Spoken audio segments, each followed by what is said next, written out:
ये भी करके देखो मैं क्या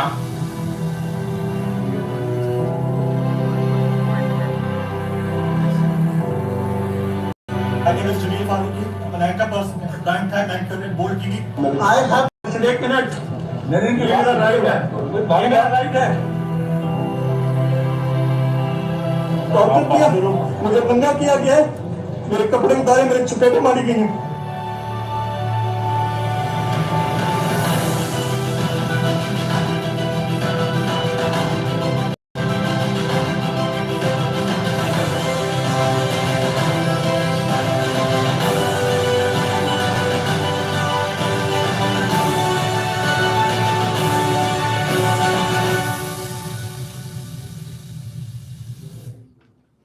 So this is the state of human rights and violations in Pakistan.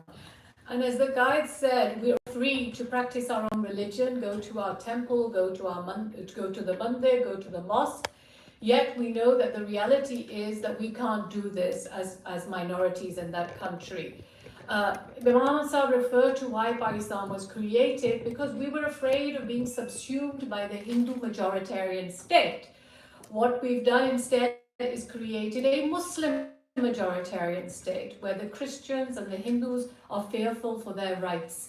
And it's interesting, and then further compounded by populist politician Zulfikar Ali Bhutto in 1974, he introduced the anti-Ahmadiyya community as non-Muslims and created another persecuted minority.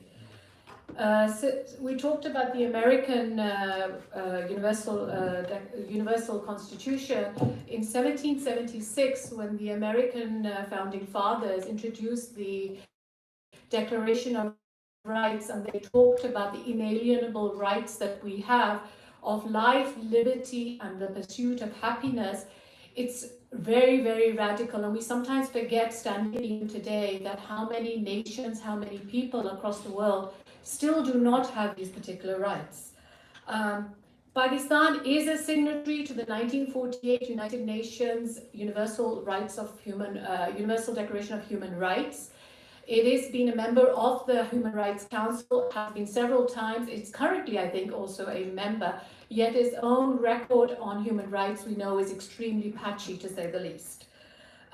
Only last week, less than 8, 9, 10 days ago, in Jallianwala, thousands of Christians had to flee from their home and spend the nights in sugarcane fields. 500 houses were attacked. Over 20 churches were burnt during this process. And why? Because apparently 2 Christian men blasphemed against the Quran and the Prophet. Last month, this was just one event, and I just want to read out a list of the other events that have taken place, only to give you a sense. In 1997, the Shantinagar village was attacked. Houses and churches were burnt to ashes. In 2005, the Christians of Sanga Hill were attacked. In 2009, Gojra and Korean attack happened and destroyed over 40 houses and churches. In 2010, there was attack in Varispura, Faisalabad. Houses, churches, people were attacked. 2013, Joseph Colony, Lahore was attacked. Over 100 houses were burned. In 2014, in Kot Radhakishan, a Christian couple was burnt alive. In 2021, a Sri Lankan manager was burnt alive. And later he was alleged to have blasphemed against the Prophet, but yet later we found out that his workers didn't like him because he used a taskmaster. He used to ask them when they came, what time they left, and how much work they did. These blasphemy charges never get proven, and these people who are murderers and accusers, they never get punished for this. All these events happen, and we see politicians and religious leaders who come out, they do conferences, they say that this is wrong, what has happened, but it happens again and again, and to no avail. In reality, what happens is in Pakistan, politicians sell religion for all religions, and the aim was to stop and those that were creating the discord. So all houses of worship would be respected. But what happens when a military usurper who took over power, General Ziaul Haq, he Islamized and added many, many more laws into it. In 1982, 1984, 1986, he added a series of laws which declared, for example, that the Ahmadiyya community could no longer call their place of worship a mosque. They could no longer have an azan. In 1986, he introduced the death penalty for anybody who blasphemed against the Prophet.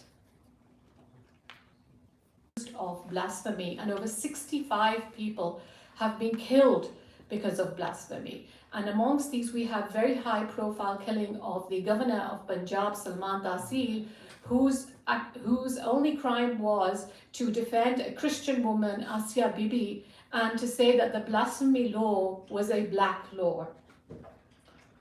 What's interesting is that the reality is that a lot of these laws are used and manipulated by people for their own personal vendettas. In 2014, the Supreme Court, Pakistan Supreme Court itself said that a lot of these cases are false accusations. They're based on family and personal vendettas and often relate to property disputes. So there is a dire need in Pakistan to remove sections 295 and 298 of the Pakistan Penal Code, which relate to laws on blasphemy and the Ahmadiyya laws.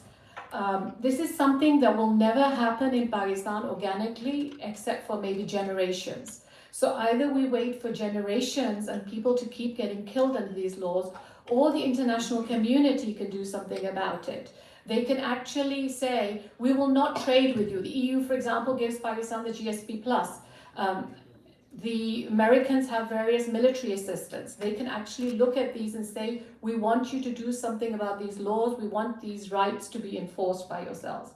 That's the only way this is going to happen. Otherwise, we sit around, wait for generations, for the culture to change, for people to realize this is not acceptable.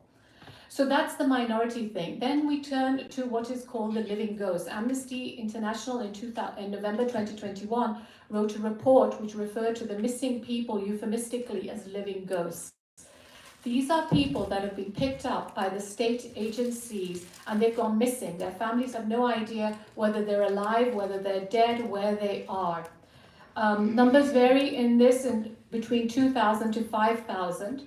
And it depends, of course, on the source, but law agencies say that these are people who've actually left on their own willing. They've joined either a terrorist organization or they've joined insurgency operations. Now, generally in Pakistan, unlike the minority issue, people do not emotionally click with the missing persons issue. And the reason is they've been told these are trouble causers. They're either trying to blow up the country because they're terrorists, or they're trying to break up the country because they're insurgents. So there's not much sympathy. However, in 2021, there was a court that was pending in front of the Islamabad High Court since 2015 on enforced disappearances. And they finally concluded this case and said that the responsibility lies at the Prime Minister's office. So in June 2021, the PTI government introduced a law, the Criminal Law Amendment Act, I think it's called 2021, and it was finally passed by the National Assembly in November 2021 and was sent off to the Senate, but the law disappeared. We don't know what happened to that law. It got passed by the National Assembly, but then it disappeared. Shirin Mazari said that invisible shadows were not happy with the law, and she said that she had been invited to the ISI, summoned to the ISI to explain this particular law. And the law actually had said that the blanket immunity up to that point that state agencies have to pick up people should be removed, and that is what they didn't like.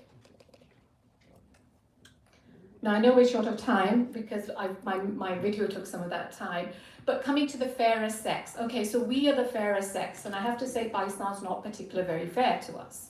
Women generally in Pakistan, you're all from Pakistan, you know, a lot of you are from Pakistan, you all know women are treated differently. Women generally do not come in the public space in Pakistan. It's a cultural reason, it's a religious reason why they don't come and take their positions in public space. Gender subordination is very strongly ingrained within the culture. In fact, they don't even realize that gender subordination is part of their acceptable narrative. I'm often told that, you know, Islam gives women these rights. They have the best rights. They have rights which are far better than any Western woman had. Yes, true, 600 AD, it was definitely true. The Islam gave women the right to have property, which women nowhere got. I know in the UK, for example, they got it in the 1930s. But today, in 21st century, women abroad, women internationally have far greater rights. Pakistani women suffer from, for example, bride burning because she didn't bring in enough dowry. They suffer from honor killings. They suffer from forced marriages. They suffer from forced conversion of marriages as well. The Order Foundation estimates that over 1,000 girls every year are forced to convert. This is a huge issue, especially in Sindh and the Hindu community. Having said that, an amazingly remarkable thing happened for women's rights in the past 1 decade, and that is the evolution of women on the political front. Women started to come out and take their political space, and this is a very, very positive thing that happened for women in the past 1 decade. And these are not women who carry designer handbags and wear pearls and, you know, placate their leaders to take political position. These are women from professional and middle class houses, women who generally did not ever go out to political rallies, suddenly started coming out in the last 1 decade, and particularly, especially amongst PTI, you saw massive numbers of women coming out. They're active on social media, they're active in politics as well. And that has been something that has been a very big positive on women's political front in the last 1 year.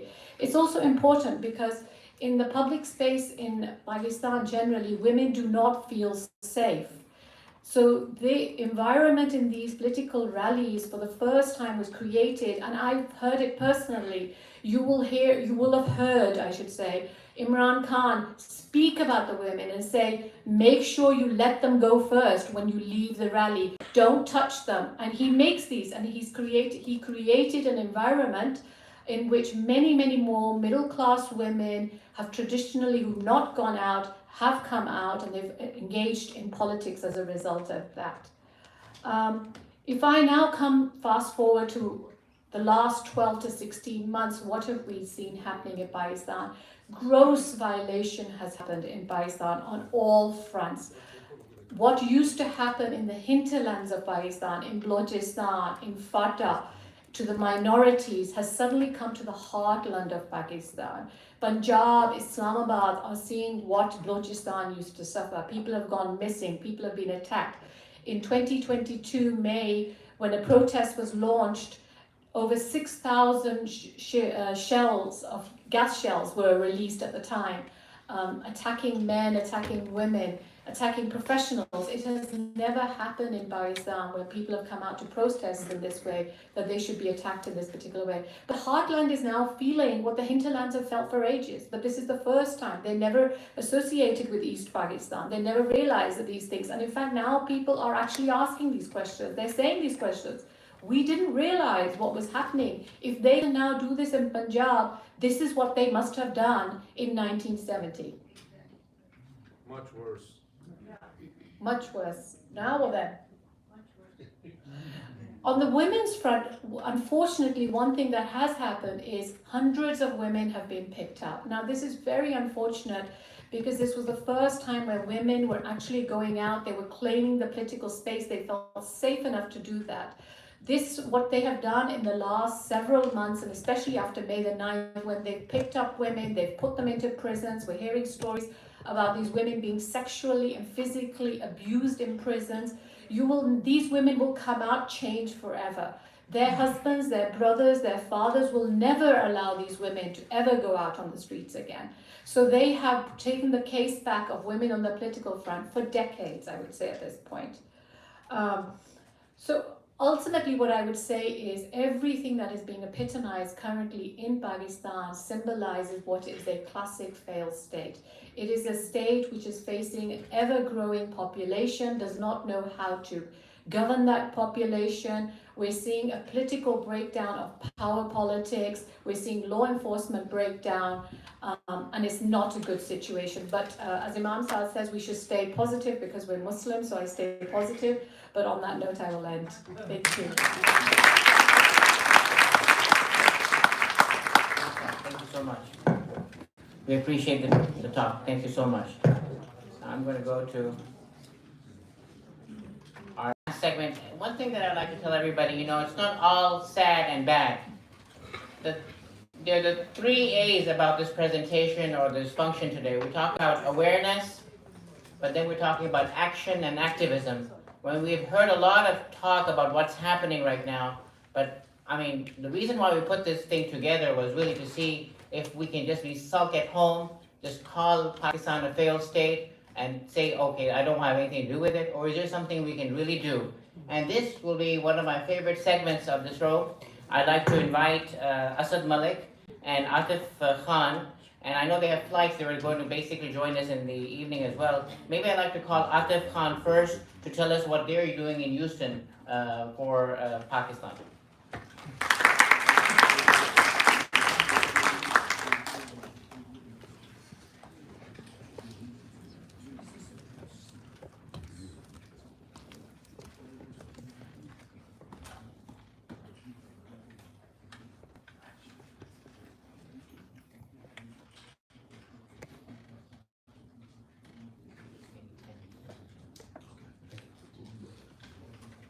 Assalamu alaikum ji. First of all, I'm really grateful to Dr. Qazi and other host committee members who have organized this seminar. I'm thankful to Dr. Blanton and his team for providing this platform. It's an incredible honor to be given this opportunity to share this panel with esteemed speakers like Dr. Moeed Pirzada and Hafiz Saab, Najma, Asad Malik, Imam Saab. It's really an honor. मैं English और उर्दू दोनों में बात करूँगा क्योंकि I know कि इस वक्त आप लोगों के अलावा लाइव भी जा रही है and people are listening to it, and I have to give a roadmap. That's what Dr. Qazi requested me to, and that's the reason I flew in last night, because we had a NAML event last night, and we have a NAML event today in Houston, Texas. And NAML is one of the closest thing to the heart of Chairman Imran Khan, because he always says, Pakistan is my mission and NAML is my passion. So that's really important, and we have to fly back. Okay, so first of all, what I want to talk about is 16 months ago, when me and Sajjad Burki, we both came to the United States, we were in Pakistan for 3 years. So जब Khan साहब का ouster हुआ, तो we decided that this is the time कि हम पाकिस्तान जाएं, United States जाएं, और वहाँ पर उन लोगों को जिनको मैंने देखा था last 3 years में, जब Khan साहब government थे, when Khan साहब came to Washington DC, और जिस तरह पाकिस्तानियों ने उनको वेलकम किया था, और जब फिर मोदी 2019 में after he revoked Article 370 and 35 में वो यूनाइटेड स्टेट्स आया, तो जिस तरह पाकिस्तानी अमेरिकन उसको कन्फ्रंट किया both in Houston and in front of the UN General Assembly, तो मैंने पाकिस्तानियों में पहली दफ़ा in 3 years वो एनर्जी, वो चीज़ देखी थी जो हम सारी ज़िंदगी सुनते आए हैं ना, Israeli lobby, Indian lobby, Armenian lobby, Turkish lobby. For the very first time मैंने पाकिस्तानियों को देखा था कि if given the right direction, Pakistanis can be in there, because this is the time. This was very critical. हम लोग आए इधर और स्टार्ट में बड़ी मुश्किल हुई, क्योंकि हमारी इस्टेब्लिशमेंट की प्रीवियस लीडरशिप जो थी, उन्होंने बड़ी मिसअंडरस्टैंडिंग्स क्रिएट की हुई थी between Biden administration and Imran Khan administration. They've hired a lobbying firm, they've hired people in Washington DC, and they were all working against Imran Khan's government, and we have witnessed it. और उसका सबसे बड़ा proof ये है कि जो state department ने भी अपनी लास्ट ब्रीफिंग में, बाकी तो इंटरसेप्ट स्टोरी की किसी चीज़ को भी उन्होंने नहीं माना, बट एक चीज़ जो वो माने वो ये कहते हैं कि हम लोगों ने इमरान खान के मॉस्को के विजिट पे डिस्प्लेयर शो किया था. तो वो कौन था? वो अरशद शरीफ जो बोलता था ना, वो कौन था जो यूनाइटेड स्टेट एडमिनिस्ट्रेशन को ये इंफॉर्मेशन दे रहा था کہ عمران خان کا ماسکو جانا عمران خان کا اکیلے کا ڈیسیژن تھا، کیونکہ پاکستان کی ہسٹری تو ہم سب کو پتہ ہے، جو پاکستان کی فورن پالیسی ہے وہ کبھی بھی سویلین گورنمنٹ کنٹرول نہیں کرتی، تو وہ کون تھا؟ تو یہ ساری چیزیں اور اس کے لیے میں پہلے تو آپ سب پاکستانیوں کا شکریہ ادا کرنا چاہتا ہوں جو پچھلے 16 مہینے میں آپ لوگوں نے ہمیں سپورٹ کیا، اور اگر آپ لوگوں کی سپورٹ نہیں ہوتی اور ہم اس موومنٹ کو ہم یونائٹڈ اسٹیٹس میں اس طرح نہیں چلاتے، تو میں آپ کو بتا رہا ہوں ان کا ایگزیکٹلی وہی پلان تھا عمران خان کے ساتھ جو محمد مرسی کے ساتھ ایجپٹ میں ہوا. So it all happen because of you guys, آپ لوگوں کی محنت سے، آپ لوگوں کی موومنٹ سے، اور آپ لوگوں نے جب اپنی اسٹرینتھ آپ لوگوں نے جو ریئلائز کیے اور اس کو آپ آگے لے کے چلیں. اگر یہ نہیں ہوتا تو خان پہ 2 اٹیمپٹ ہوئے مرڈر کے، ان کو سیکنڈ ٹائم خان کو اریسٹ کیا گیا and his life is still under threat. تو یہ آپ لوگوں کی محنت کی وجہ سے ہوا ہے. آپ لوگوں نے، اور ابھی جو آگے اس کو لے کے چلنا as a Pakistani Americans, overseas Pakistanis, you guys have done a great job. لیکن آگے کرنا کیا ہے، آگے اس کو کیسے لے کے چلنا ہے؟ ایک تو سارے میں wherever I travel سارے مجھ سے پوچھتے ہیں جی ہمیں آگے کیا کرنا چاہیے، how can we help, what should be the road map, how can we overseas Pakistanis help. تو آپ کو دیکھا، آپ سب کو پتہ ہے ہم لوگ ریلیز بھی کر رہے ہیں، پروٹیسٹ بھی کر رہے ہیں، and everything matters. Release اور پروٹیسٹ کا فائدہ یہ ہوتا ہے کہ آپ کے جو پاکستان میں آپ کے پاکستانی ہیں، ان کو ڈرا رہے ہیں، یہ کہہ رہے ہیں کہ یہ لوگ تھک جائیں. ہمارا آپ یقین کریں they are waiting on that day جب آپ لوگ تھک جائیں گے، اور مجھے پتا ہے انشاءاللہ پاکستانی امریکن تھکیں گے نہیں. ہم لوگ اس کے کو آگے لے کے چلیں گے. لیکن جس دن ان کو یہ ریئلائز ہو گیا نا کہ آپ لوگ تھک گئے، they will crush us, they will crush the movement, they will crush PTI which they are trying to do, they will crush Imran Khan and they will make another move. وہ history میں دوبارہ دوسرا مرسی والا experiment ہوگا. تو انشاءاللہ ہم لوگ تھکیں گے نہیں. جو ہم لوگ آگے کرنا چاہ رہے ہیں، ہماری پروٹیسٹ اور وہ تو چلی، اس کے علاوہ جو ہم لوگوں نے یہاں پر اپنے لیجسلیٹرز کے ساتھ انگیج کیا. ان دا بگننگ ہم لوگوں کو بڑے چیلنجز آئے، لیکن we kept on doing it. We had a lot of engagement, we had in-person meetings at the House Foreign Affairs Committee and Senate Foreign Relations Committee. اس کا آگے بڑھ کے فائدہ یہ ہوا کہ پاک پیک اسد بھائی یہاں پر بیٹھے ہوئے ہیں، اور آپ سب کو پتہ ہے and all the credit goes to Pak PAC کہ 68 لیجسلیٹرز نے پٹیشن موو کیا تھا.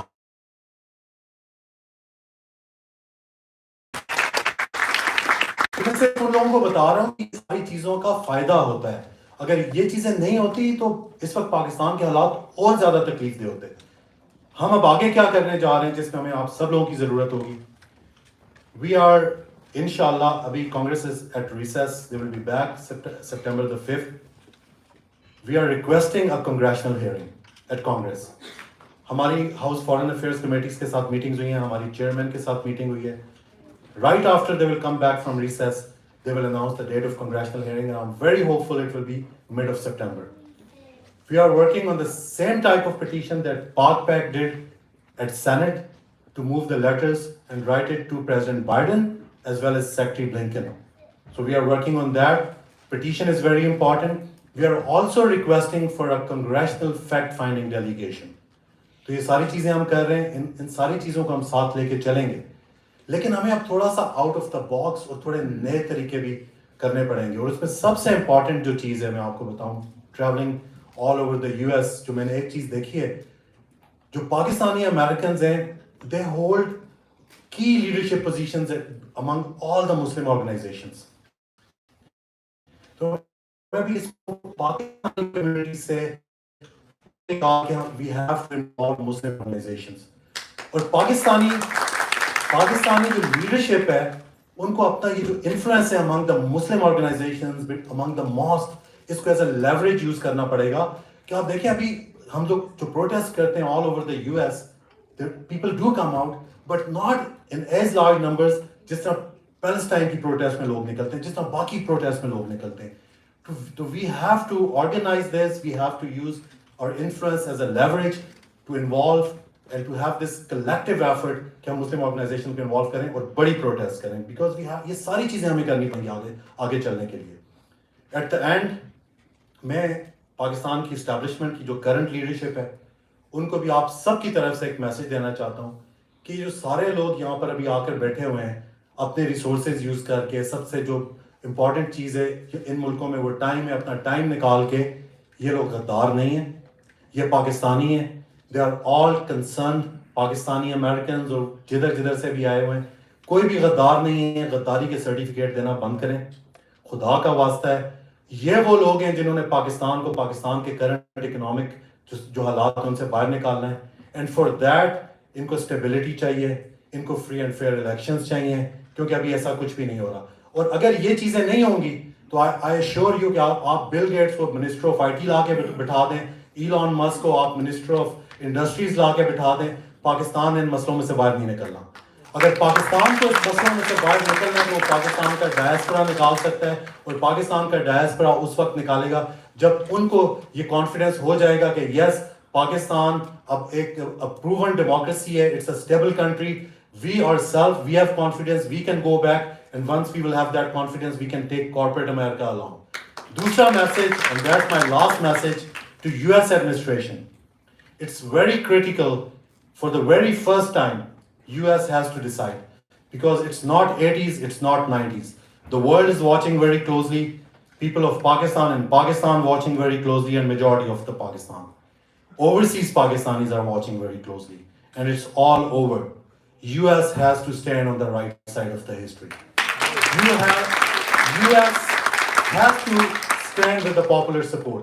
We don't ask US for any interference, but we want them to support the democracy.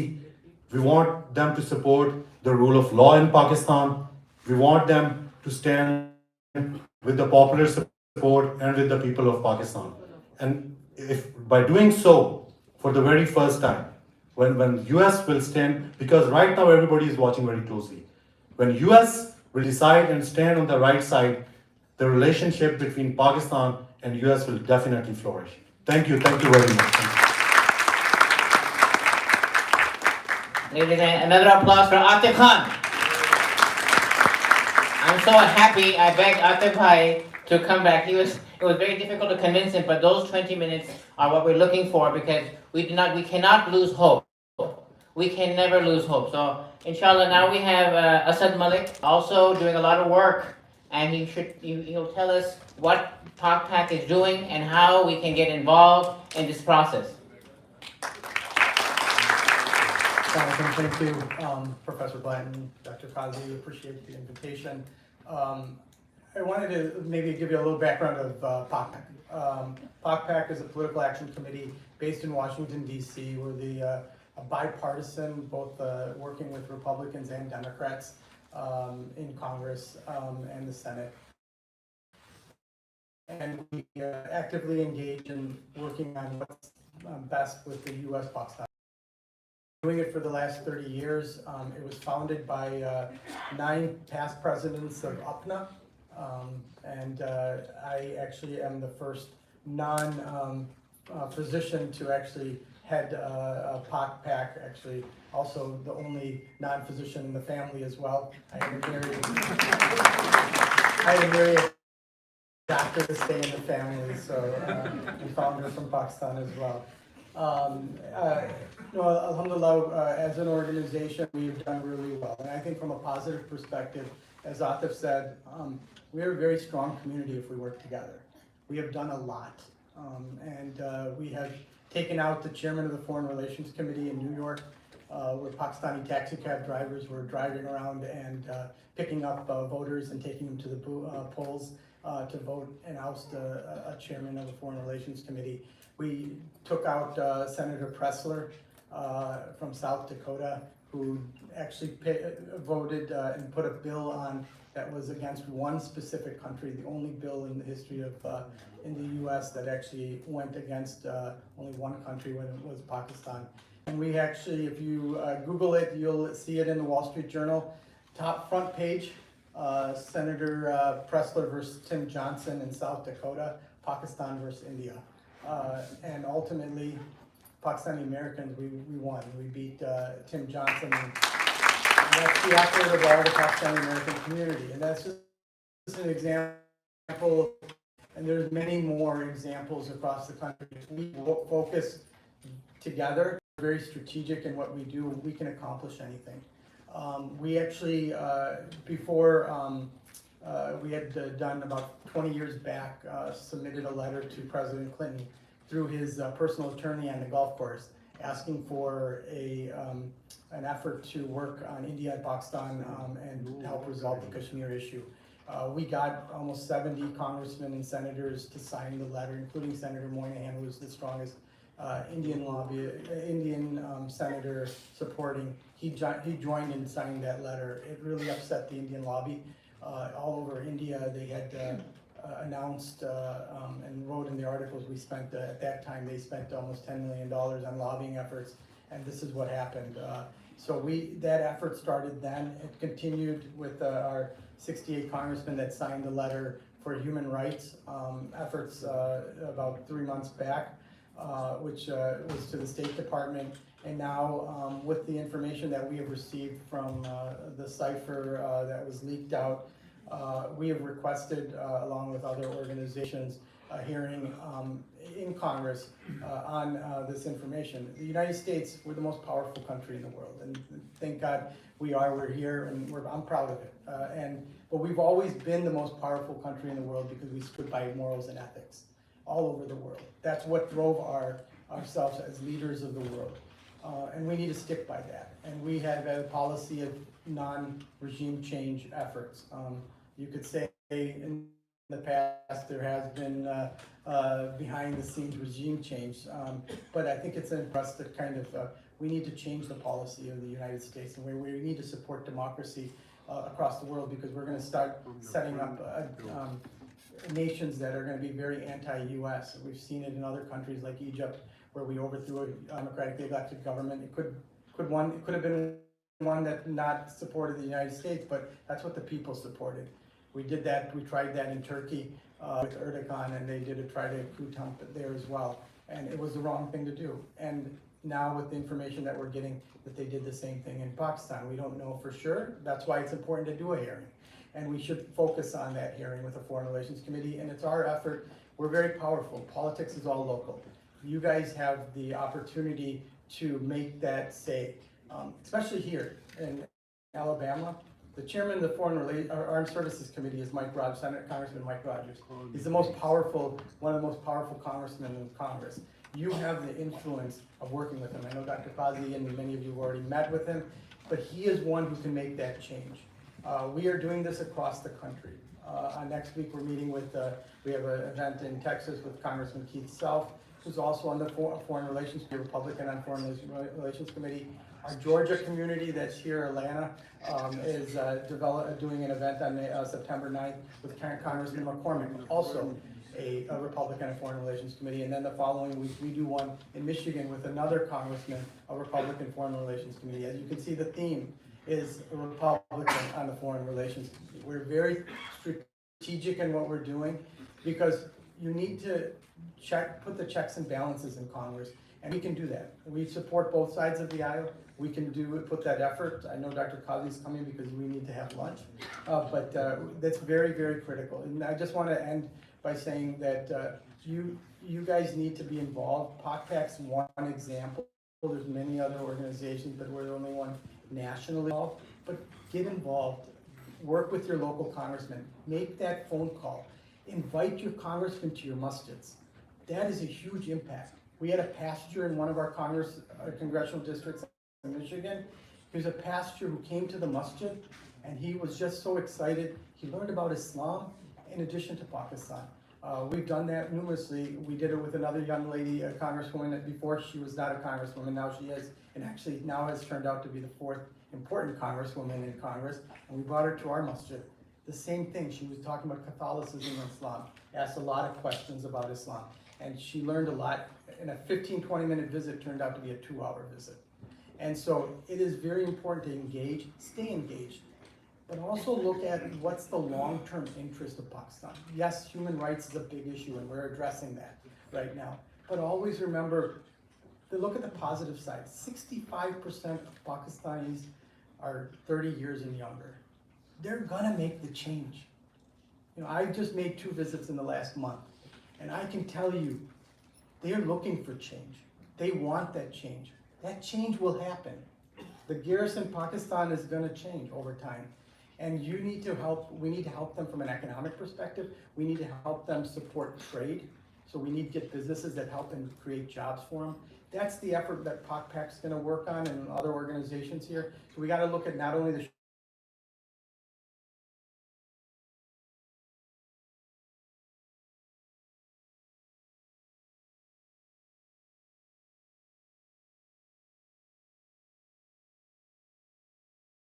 In Georgia, I think you're telling me about it, and maybe you can enlighten everybody too. Yeah. So as we've been working with Dr. Kazi and some others, we're going to we're hoping to develop a chapter here, POCPAC chapter that will work with all of your congressmen. We want to make sure, it's a model that we have done, it's a little investment. We do it in multiple states where we've gotten 50 families in Michigan, we give $100 a month, that's all. And we have an event every month at a different person's home for a different congressman from Michigan. And you can do the same thing, and that's the influence. So we have 14 congressmen, 7 Democrats, 7 Republicans. On the human rights letter, all 14 of those congressmen signed that letter for Pakistan. You can do the same thing. Yeah, no, we will, I'm willing to get your information, and we'll do one in Chattanooga, in Tennessee, no problem. As an American, I want to say that we are so strong, America is so strong, that we control the journals of Pakistan. And we should change their mind. We need to work on that. I have written letters to President Biden, and I have not gotten the answer yet. We can influence what is going on in Without a doubt, I think, I don't know the background of it, but we initiated along with other organizations asking for a hearing regarding the regime change. All of a sudden, the U.S. ambassador decides to go visit the chief election commissioner. So there is some impact. And so I think the more we're more vocal in Washington, we can make that change. Inshallah.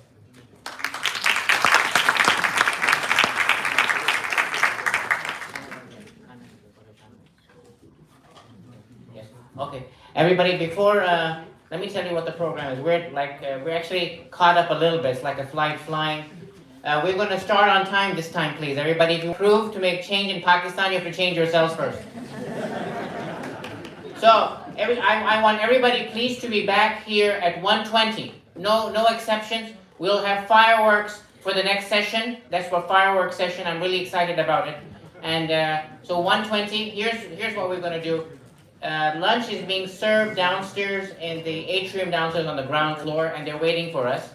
And then people who want to pray after lunch, we can pray here on the 3rd floor. And as I said, we'd like to start this the session on time so we can get a lot of things done. It's a very good discussion. Thank you, everybody. I would like to summarize that Dr. Moeed Pirzada to speak. One Iranian scholar said the other day. One clarification that needs to be made, please. One clarification. Just a quick clarification that I respect what Sister Najma Minhaj because of the religion of Islam. Because in Islam, the minorities have been taken care, the women have been taken care.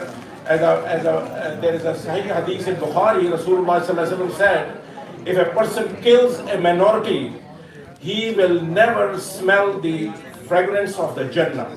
So there are stern warnings, and the Quran allows Muslims to have a Christian wife, a mother of their children from the Christian community. And this is in chapter 5, verse 5. Why it's happening all in Pakistan? It's the other reasons. It is low literacy rate, ignorance. Majority of the people of Pakistan don't